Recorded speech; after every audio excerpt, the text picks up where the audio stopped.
কাঁচাগোল্লা, খেয়ে জুড়াবো প্রাণেরই জ্বালা। আমি নাটোরের কাঁচাগোল্লা, খেয়ে জুড়াবো প্রাণেরই জ্বালা।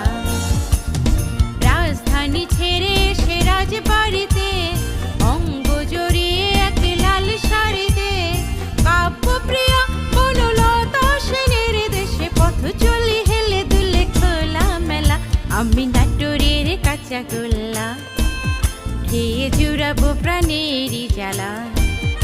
আমি নাটোরের কাঁচাগোল্লা, খেয়ে জুড়াবো প্রাণেরই জ্বালা।